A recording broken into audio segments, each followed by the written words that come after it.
India Pakistan மீது நம்ம India வந்து தாக்குதல் நடத்திட்டு வந்துகிட்டு இருக்கு.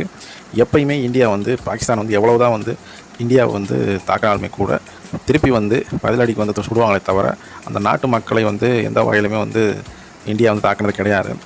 ஆனால் இந்த சமயம் வந்து ரொம்பவுமே கடுமையாக வந்து நம்ம இந்தியா பாகிஸ்தான் மீது வந்து நடந்துக்கிட்டாங்க. இதுக்கு காரணம்னு பார்த்திங்கன்னா, நம்ம ஜம்மு காஷ்மீரில் வந்து டூரிஸ்ட்டாக போன சில பேர்களை வந்து, அதாவது சில பேர்னா 22 பேரை வந்து சுட்டு கொண்டிருக்காங்க. அதுவுமே வந்து என்ன பண்ணியிருக்காங்க அப்படின்னா, அவங்களோட பேண்ட்டை கலட்டி உங்களுக்கு சுண்ணத்து பண்ணியிருக்கா அப்படின்னு பார்த்துட்டு அதுக்கப்புறம் ஒவ்வொருத்தனையும் வந்து கொண்டிருக்காங்க. இதனால் வந்து இனவெறினால் வந்து நம்ம இந்துக்களை வந்து கொள்கிறாங்க அப்படின்ற பட்சத்தினால தான் வந்து நம்ம இந்தியா வந்து இந்த அளவுக்கு ஒரு கடுமையான சூழலை வந்து நம்ம பாகிஸ்தானை உருவாக்கிட்டு இருக்கு. அப்பயுமே பார்த்தீங்கன்னா அவனுக்கு வந்து அடங்கவே கிடையாது.